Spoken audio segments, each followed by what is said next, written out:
Or perhaps it's actually working. I've no idea what I'm doing. And let me just go ahead. I'm going to trust to the extraordinary machines that surround me, and I will do a bit of a reading. And then I'll take any questions if questions pop up on the page, which I'm looking at here.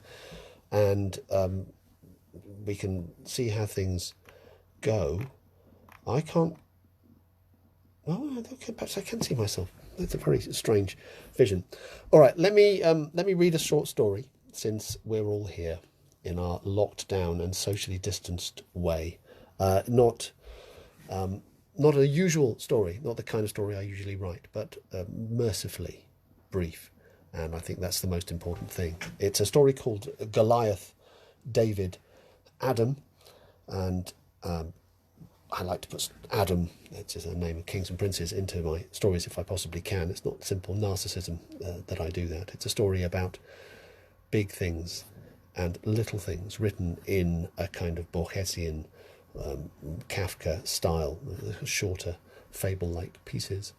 But you know the story of Goliath and David, so I think I'll just read it and we'll see how things go.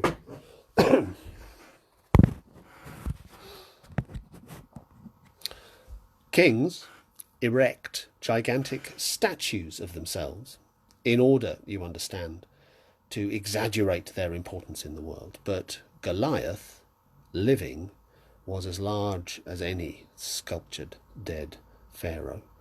He moved ponderously, it is true, but a blow from his right arm could smash houses and crumble boulders, and his feet were the size of boats. His beard was baobab big. David trembled, naked and skinny as he was, and armed only with a sling.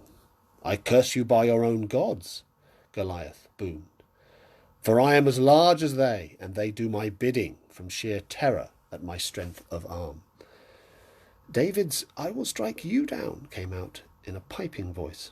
"I will give the dead bodies of the host of the Philistines this day to the birds of the air and to the wild beasts of the earth, that all the earth may know that there is a God in Israel, and that all this assembly may know that God saves not with sword and spear, for the battle is God's, and he will give you into our hand."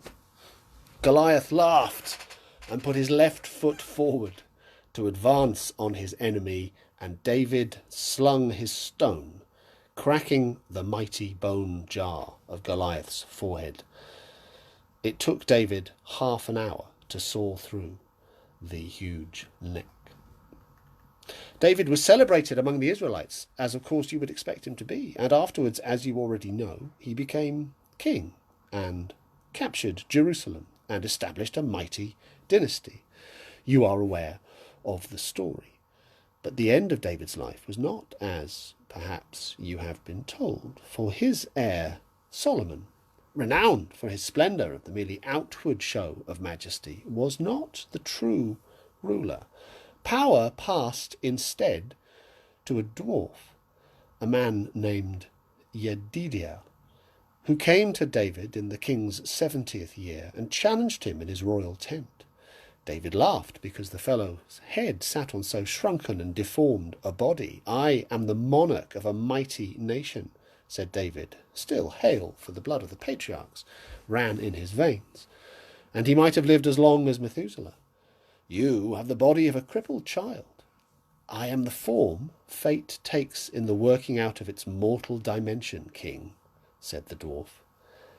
"Jews think they cannot comprehend God because he is so incomparably larger than any of us, but in truth we mistake the direction of our attention and should not look upward at the sky's enormousness, but rather down into the dust."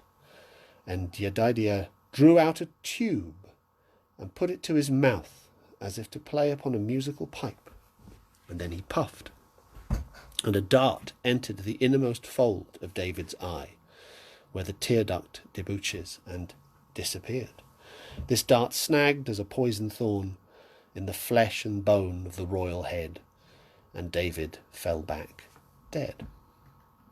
For many years Solomon enjoyed the outward trappings of royalty, and true power was in the hands of the dwarf, Yedidiah. At Solomon's death, the tribes of Israel fell into disunity, and Yedidiah moved to a fortress in the north of Judea, not far from Hazor, where, by means of certain magical amulets, he continued to exercise influence on human affairs for 180 years. Finally, though, he died, or say, rather, he was killed, for one night he lay awake, uneasy in his bed, and thought he saw a cat moving about the recesses of his chamber. So he lit a lamp, and by its shivering yellow light he saw a man the size of a monkey, in raiment of gold and silver, a mere foot tall, slender as a child, but with the lines upon his face of the very old.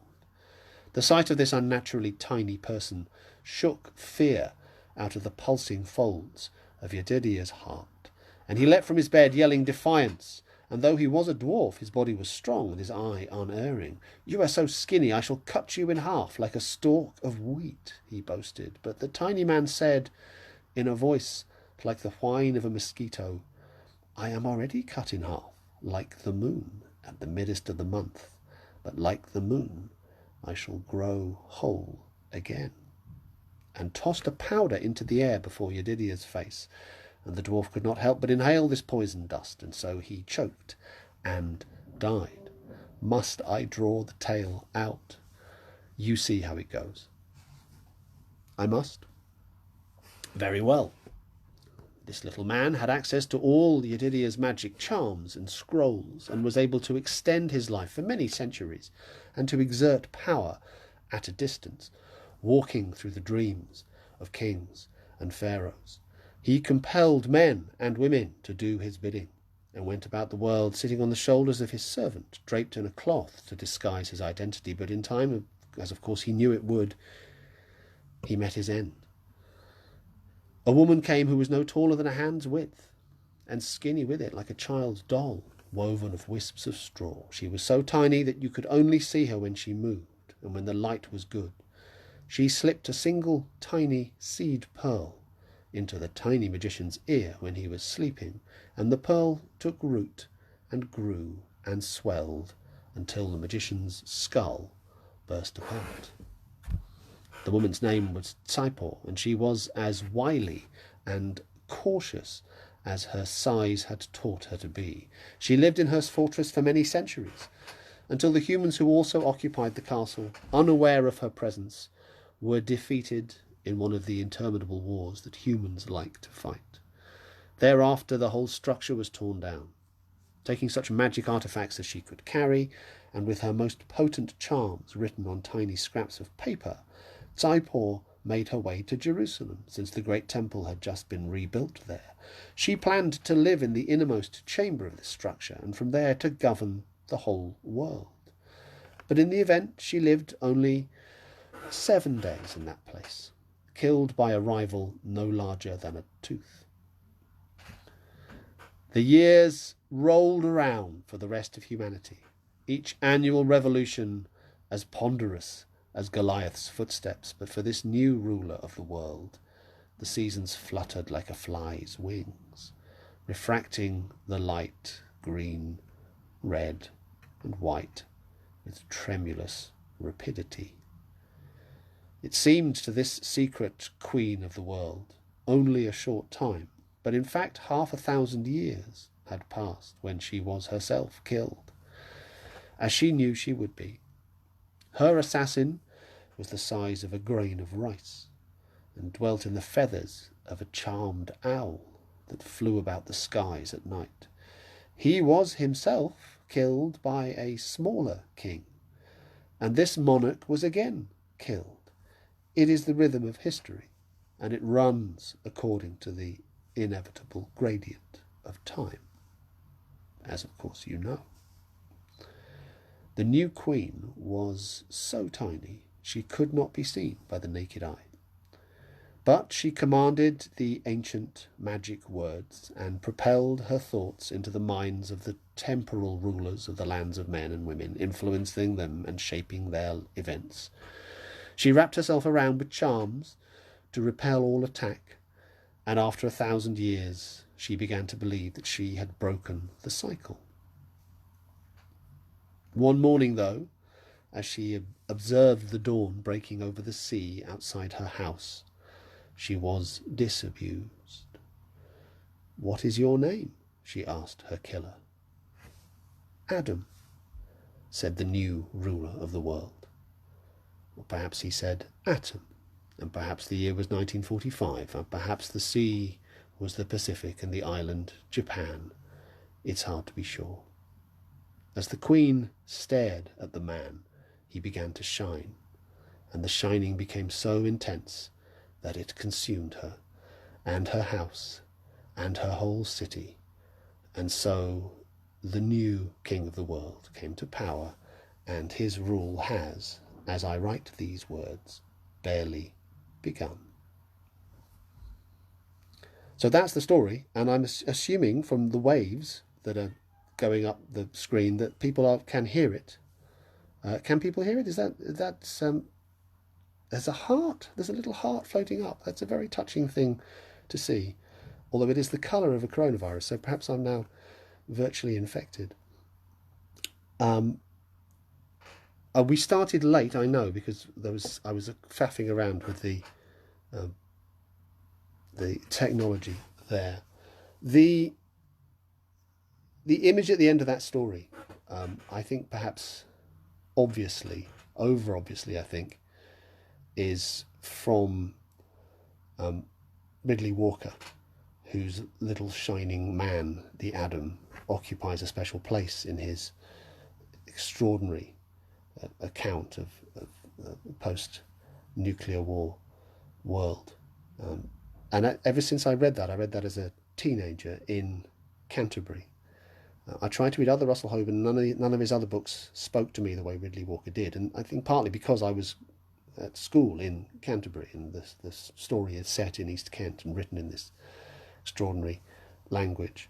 It spoke to me, and that image of Adam as a little shining man. I mean, I'm quite shining because I have a big pale face and a receding hairline, but I'm not little. I'm over 6 foot tall and quite galumphing. My wife, on the other hand, is little. She's perhaps half my size, maybe a little smaller than that, tiny little Jewish lady I love her very dearly, and I hope she's not watching this because she'll kill me. But that is the order of the story, that the small kill the big, that the children that we have, who we love, are there to replace us. So the audio is very clear, that's good to know, and the video is, for me, that's less good. Yes, we can hear. What should we do with the remaining time that we have? I could say, I think I said in the other video which I posted, that it's not too creaky on my creaky old chair. This is my study, but I don't usually work in my study. That would make sense to. These are my Library of Americas, very nice. These are my Walter Scotts. Down here, what we have is temporary shelves for a great many submissions to the World Fantasy Award. I am one of the judges for the World Fantasy Award this year, which I agreed to do. I can no longer remember why I agreed to do it, but I did. And so there are lots and lots of books. About half of them are coming in as virtual books, but there's a great many hefty volumes as well, which I'm reading. Some of them are very good. Some of them are less good. I can show you. Let's see if we can see this. Is that in focus? That's my prize Cicero. That's a 1740s edition of Cicero, bound in vellum, and I can tell that you're as excited by that as I am. What else have we got? We've got a desk. There's the story I've just been reading. I can take that down now. Here we have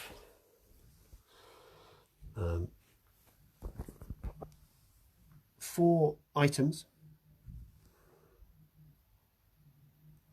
If I could, let's turn. There's a Jean-Michel Jarre skull that was made for me by a friend of mine called Poppadom Priest, who does these things, who's as much a Jean-Michel Jarre fan as I am. There's a headless figure, which I have. He used to have a head, but the head fell off, and now he's headlessly watching over me in memoriam of my friend Scott Eric Kaufman, who was famously acephalic. Here's a tiny Nazgul that my daughter bought me for my birthday one year, and here is a professor, because I am a professor and I'm also a big fan of Hergé. So these four characters look down upon me as I write, but otherwise this is just a study with lots of books in it. Let me turn this back. I see some tiny little atoms peeking between the books, says Joe Walton, and I don't have very many of my own books in here. I could have a sort of shelf.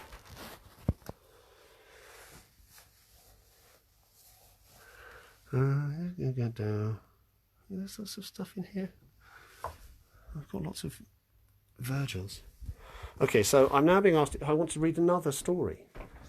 No, do people really want another story? This is a slightly surreal experience because I'm seeing myself doubled up on the screen. Most of my stories are quite long.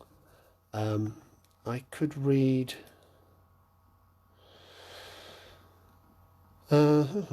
see if I can find something that... see, there's an awful lot of faffing around though, if I have to dredge something off my OneDrive. Wave. Do I have to... So if I press the wave button, do I wave? There's lots of hearts and things going up. Okay, so what could I do?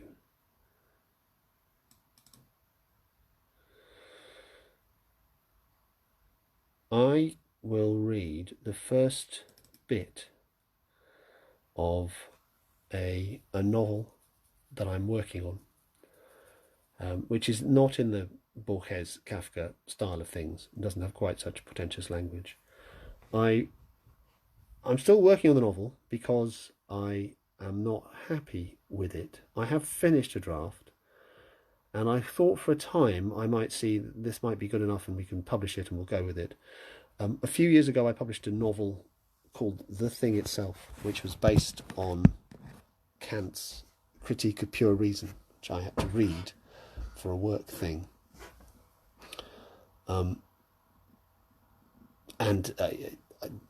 It turned into a whole writing exercise where I kind of novelized Kant's critique, talked about the thing itself, mashed it up with John Carpenter's The Thing. Are you still hearing me? I'm getting poor wireless connection is making it all go through. Having done that, I thought, well, why don't I do the same thing with Hegel? Give me an opportunity to read Hegel's Phenomenology, which is famously incomprehensible, and I've now read Hegel's Phenomenology, and it's extraordinarily garbled and difficult, much more so than I anticipated. So I've written a novel, I've drafted a novel, and I will read the first bit of that, if it's not too long. The first bit of that is called In the Bardo, and it's the Bardo, of course, is the space in between life and death. For those who are reincarnated, you die, you go into the Bardo, and then from the Bardo you come back into life. And here is the story.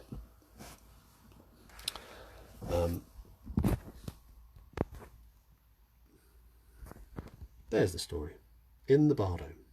In the Bardo, you can't turn your phone while live. In the Bardo, subject and object are the same thing. You say, I'm not sure I understand what that means. There's somebody else with you in the Bardo, and this other person is going through the same process you are. Or, put it another way, there are many persons in the Bardo, and they're all going through the same process as you. The place is crammed with people. So many. Do any of them understand this business better than you do? You say it again. I'm not sure I understand what that means. Means, says the other.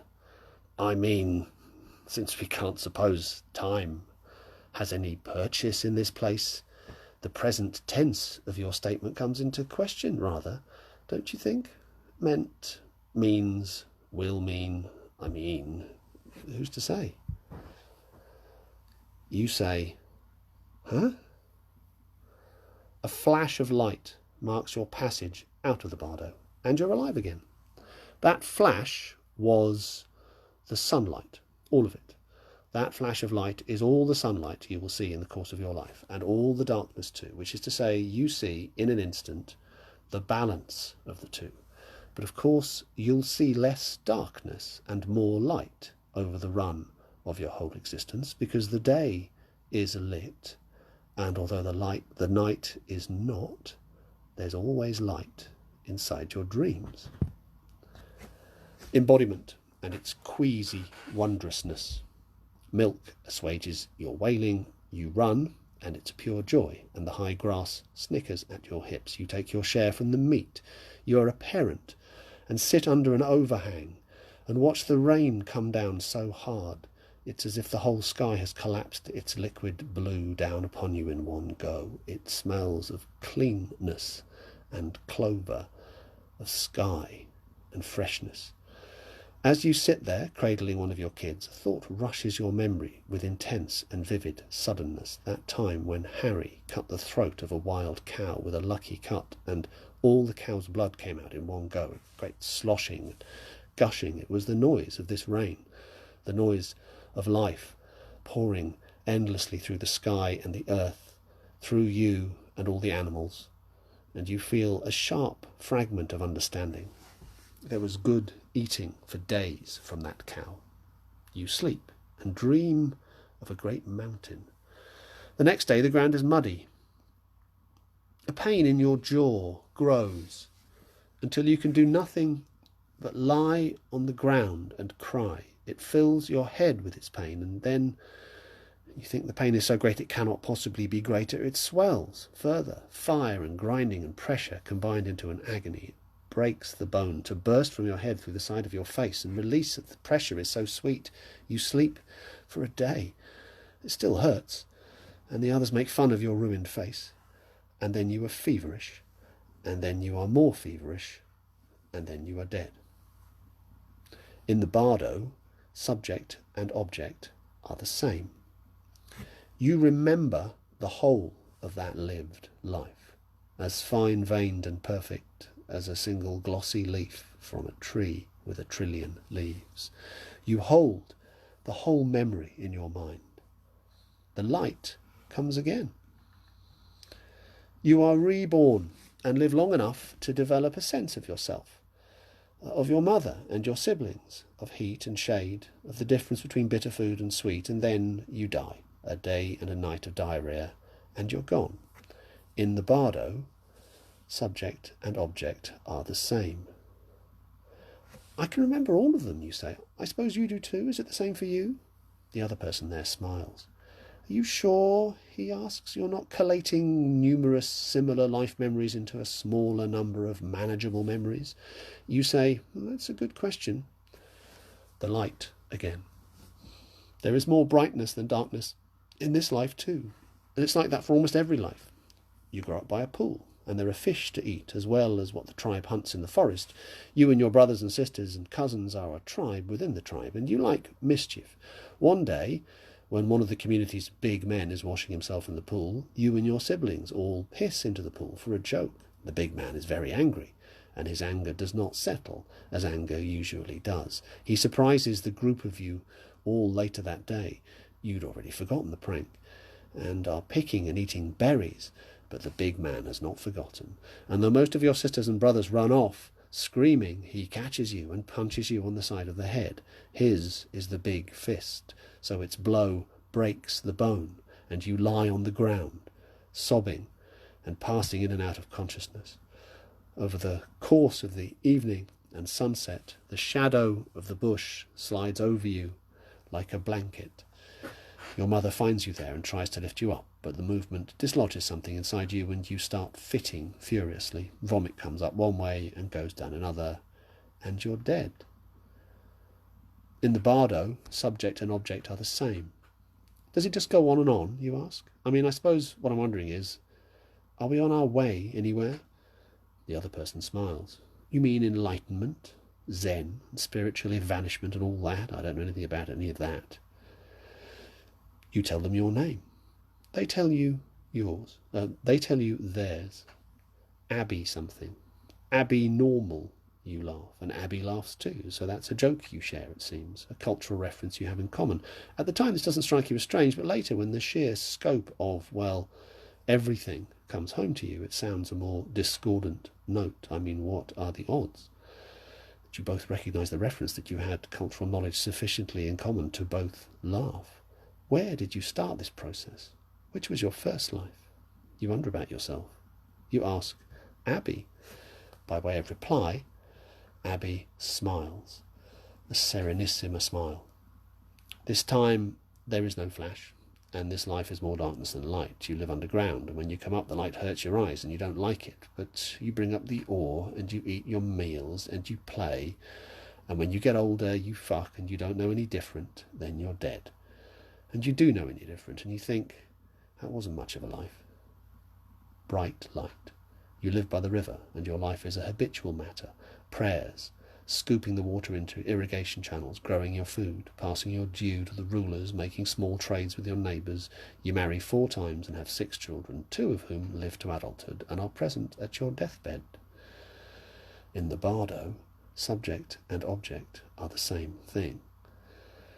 There's a degree of monotony, you note. Abby shrugs. Darkness this time. You're blind all your long life. You never see the sunlight. In the bardo, subject and object are the same thing. Brightness swells again. You're a farmer. You're a farmer. You're a farmer. You're a farmer.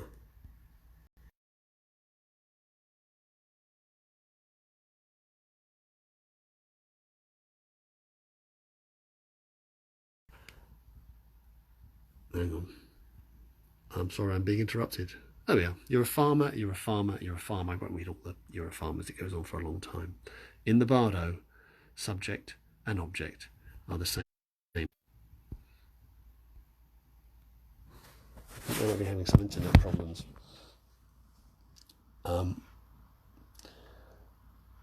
That phrase keeps occurring to me, you tell Abby, as you stretch your limbs and settle once more in the bardo, into the calmly eternal rhythms of the bardo, and I couldn't for the life of me tell you why or what it means. Let's say, Abby suggests, I. Let's say you. You're the subject. Subject, verb, object. For example, I eat the apple. Apple, you think. Adam, you think. Was Adam the first life? Was Adam your first life? So in the world of living and dying, I eat an apple, but in the bardo, I and the apple are the same thing. Search me, says Abby, grinning. I don't feel very appley. Golden, says Abby, delicious. The brightness swells again. You're a nobleman. Afterwards, when you're back in the bardo and can remember it all, you're struck by how rare this is. A nobleman. You dress in fine clothes and slaves attend your mundane needs, and you own a fine house with flat roofs and a carp pond. A man you trust, absolutely, a man you've known all your life, shoves you hard and keeps shoving you until your back is pressed against the wall. You're so astonished you don't say anything, because this is a man you trust, absolutely. He breaks the skin of your chest with the point of his dagger and sets his foot back to brace himself as he pushes hard, and the whole blade of the dagger slides into your chest. It's intensely painful, a bursting nova of pain. The dagger goes right through you. The point sticks in the plaster of the wall behind you. Thus perish all traitors, your friend shouts, right in your face, and bits of his spittle land on your mouth and your nose and go in your eye, and despite the intensity of the pain, the main thing of which you're conscious is surprise. Traitor? You? Traitor? In the bardo, subject and object are the same thing. I'm 1 point closer to appleness, you tell Abby. I now know what it's like to be sliced with a knife. You approach aptitude, says Abby. Apolosity, you agree. Snip, snap, says Abby, with a strange smile. You herd cows. You follow the plough. You are a weaver. You are a fisherman, and you drown when a storm capsizes your boat. You are raped, you fall sick, you are stretched on a rack, you learn to read, which means, since you're the only person in your village who can read, you become a priest. You plough. You carry seaweed up from the coast to a walled field to fertilise it. You build a dam. You plough. You clean the house over and over, over and over. You plough. You are the most successful farmer in your district. And people come to beg you for charity when their crops fail. And then one year the rainy season does not come. And then it does not come for a second year. And the rest of them all starve to death together. And so do you. You give birth, but the child will not come, and you keep pushing and pushing and pushing until you die of exhaustion.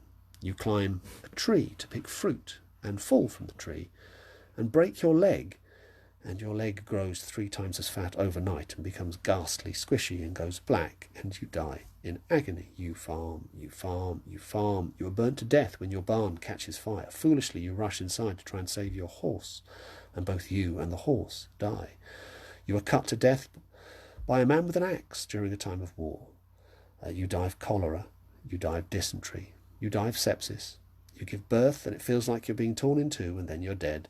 You accidentally kill a man and have to abscond from your village. You live in the woods for half a year, growing wilder, driven to more desperate crimes by hunger until the winter comes and you freeze to death. In the bardo, subject and object are the same thing.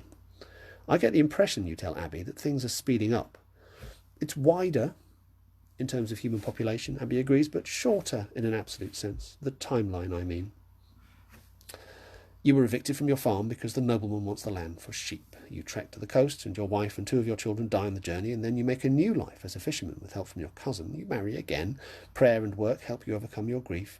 You get a tumour, and it grows to the size of a football. A surgeon comes from the city to cut it out, and you die of post-operative sepsis. I feel I'm getting closer to something, you tell Abby. You farm, you dedicate your life to God. You are a miner, you are a dock worker, you are a railwayman. You farm, your farm is mortgaged and lost, and you move to the city where you get work in a factory, and you develop a cough, and the cough won't go away, and your lungs fill with gunk, and you die. You go to school, and the schoolmaster beats you, and then when you are limping home, with blood dripping down your trouser leg, into your shoe, a street dog bites you, excited by the smell, and the wound goes bad, and you die. You work in a factory, you work in an office. You're pressed into the army, and die when your troop carrier sinks on its way to the land where the fighting is. You work in an office. You die of influenza. You work for a bank. You work for the council. You are a teacher. You are a mechanic. You are a nurse. You are a farmer. You're a jeweller. You work in an office. You die of old age. You take an overdose of recreational drugs. You're crushed to death when the crowd at Mecca becomes overexcited. You die of an asthmatic attack at the age of 17. You drown in your bath when your carer leaves you alone for 5 minutes to take a call from her boyfriend. You crash your car. You die when your life support malfunctions and the temperature in your pod plunges to equalise with the temperature of deep space beyond the hull. You remotely operate an area-forming robot and die when the feedback is maladjusted by a viral E-infection that crashes your heart. You work for an AI in AI-human liaison and die of old age, rich and self-satisfied. You live on Mars. You spend all life in an artificial habitat in orbit around Jupiter. You mine ice. You think up clever advertising strategies to sell black seed food products. In the bardo, subject and object are the same thing. I feel I've shot past something. Is this the future now? You keep talking, laughs Abby, as if time has any meaning in this, what, for want of a better word, I have to call a place. Quaint. You live as a prince in the solar system in an augmented body and are assassinated by one of your rivals. Your whole life is lived inside a generation starship. You are one of a fan religion living in a series of serried shells around Blue Star 44.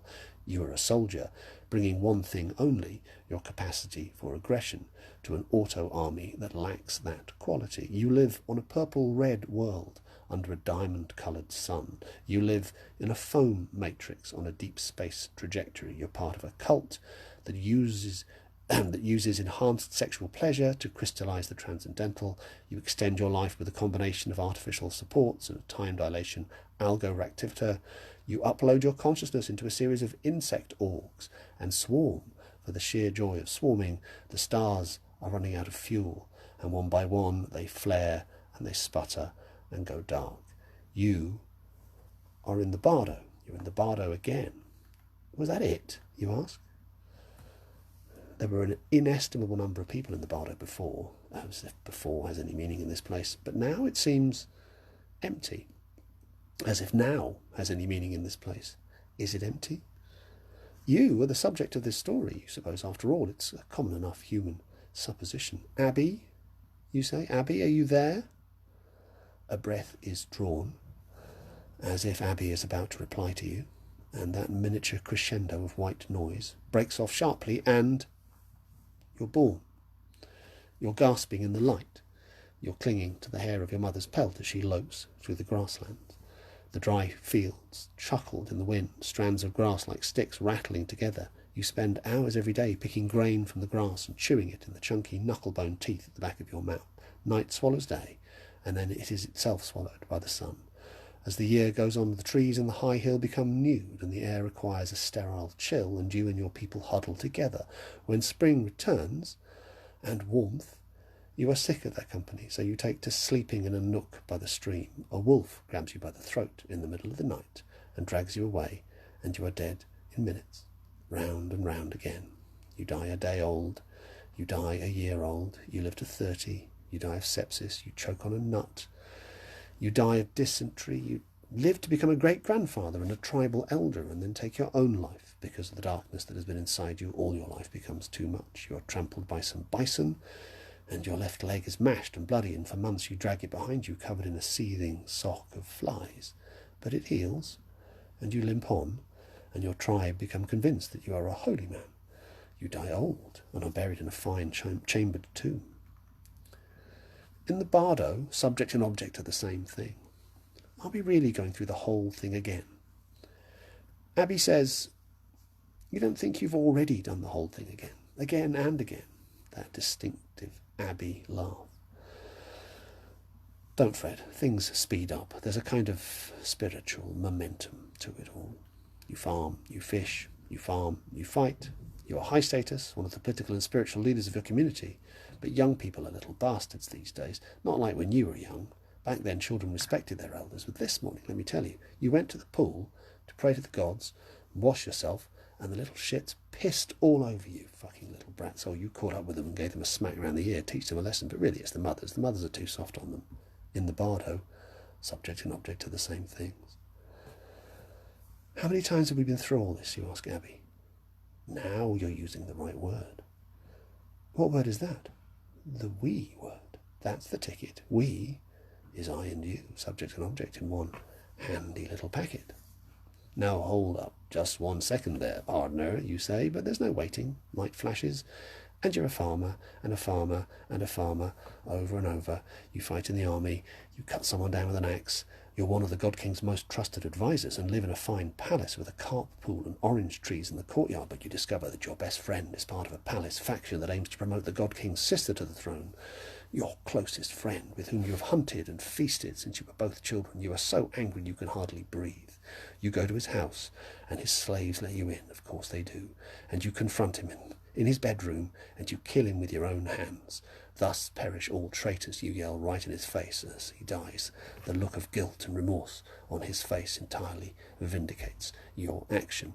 You're a tobacco farmer, you're a yam farmer, you're a rice farmer. You join the Imperial Army and are killed. You join the Imperial Army and survive. But then, when the war is finished, people arrest you and lock you in a prison, and then they hang you by the neck until you are dead. You program computers, you present television documentaries, you build a model of the Taj Mahal taller than a man, entirely out of used Coca-Cola bottles.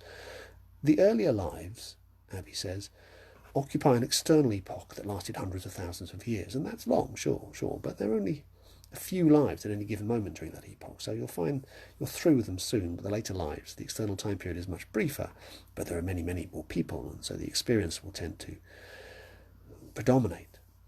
It's dawning on you, in the bardo, where subject and object are the same thing, that you're going to reincarnate into every single human being who's ever lived. I mean, really? I mean, seriously? You're an airline pilot, you're a street kid, you die when an allergic reaction collapses your throat, you're shot by a cop, you plant rice, you mine notional gold by playing video games all day in a dingy building and die of a heart attack in your 50s, you beg on the streets, you beg on the orbital run, you're a lunar shuttle pilot, you're an asteroid kid, scraping a living and eating vat gunk. You are poor and volunteer for a new treatment that splits your consciousness between your organic brain and two drones. A military surveillance experimental program is what it is, but the experience induces psychosis, and you kill 7 people with the drones and 2 more with your bare hands before you are shot dead yourself. You mastermind the terraforming of Venus by releasing vast amounts of heat from the planetary core, subliming the highly acidic atmosphere almost entirely into space, and then you replace it with a bombardment of shepherded cometary bodies. You do grunt work on the Martian elevator cable and die when the foundations collapse and debris breaks your air pack. You work remotely via photobugs, tweaking vacuum grass on the lunar side. You work remotely, operating clamber dogs as they decommission the astonishingly poisonous and dangerous tubes of vitreous radioactive waste the 20th century left buried in vaults, hawking them into orbit inside mag chutes and firing them at the sun. You're the first human to walk on the surface of Gilesi 581c. You're the first human to convert their entire skeleton to smart diamond. You compete in the sex Olympics, but your gold medal is stripped from you when it is discovered that your genitals were being remote controlled by an accomplice back in the training camp.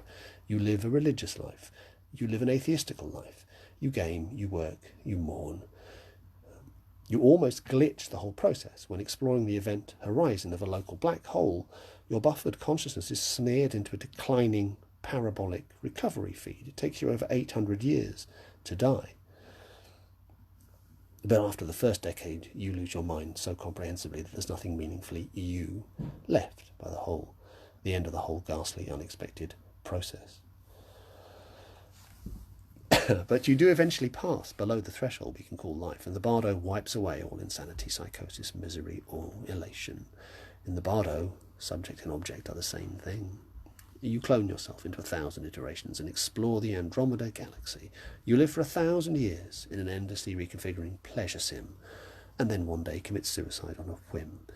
You are the messiah of a planet-wide religious movement, and you die when your planned, staged apotheosis converts all your cellular matter into rose petals, using nano-organon engines. You surf gravity waves in a spaceship 8 kilometers wide, but only a meter high. You die when your laser rifle malfunctions and explodes in your hand. You're a mentat, you're a pod person, you're an intergalactic trader in rare mathematical proofs. You upload your consciousness to the diamond core of a gas giant. In the bardo, Abby is looking at you in a funny way. Where is everybody else, you ask? This place used to be humming with... You're not sure what the word is. People? Is it people? Where, says Abby, isn't a very good word, applied to the bardo. You're a bilge kid on an interstellar liner. You grow up on Corona Grag 3, and together with 24 like-minded individuals, you decide to reproduce the life of Isaac Newton. Machines recreate 17th century London and Cambridge down to every detail, and you and your friends dress the part, speak the words, inhabit the roles as fully as possible. You're a beast, you're a nanomechanic. You are Führer of the diaphanous Oort League. You explore quantum miniaturization and colonize the shell of a helium atom, only to discover the descendants of people who had discovered such technology 1,000 years earlier and whose discovery had been forgotten. You watch the last stars go dark. In the bardo, subject and object are the same thing. Is memory infinite, you ask Abby. Mortality means that it need not be, says Abby. I mean, I can't deny it. It's part of the structure of human consciousness to tend to confuse very big with infinite, but actually and literally these two things couldn't be further apart from one another. Okay, you say. In the bardo, subject and object are the same thing. In the bardo, subject and object are the same thing. In the bardo, subject and object are the same thing.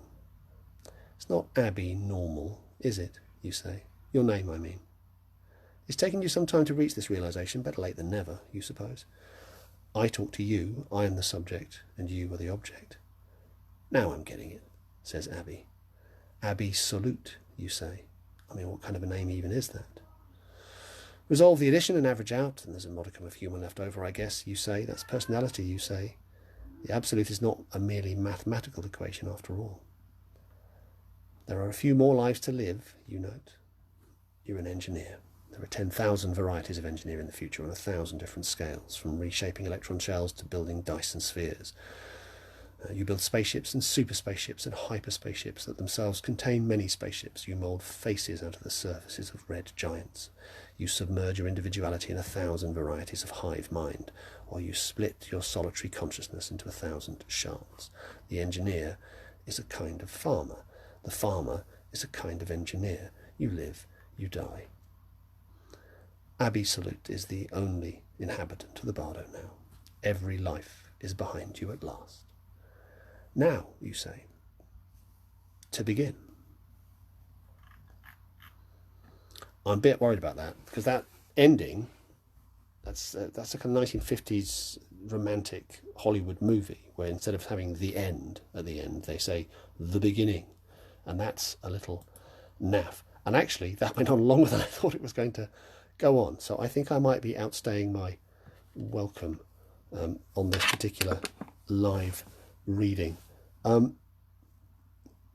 Do we? I mean, shall I? How are we doing? I haven't been paying attention to the messages that have come up.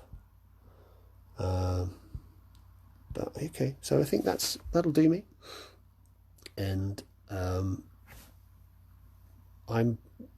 looking forward to seeing how someone better. Not at all. It was lovely. And there's another little heart floating up, like a little tiny coronavirus going into the atmosphere of my study. Thank you very much. Thank you for being there and commenting.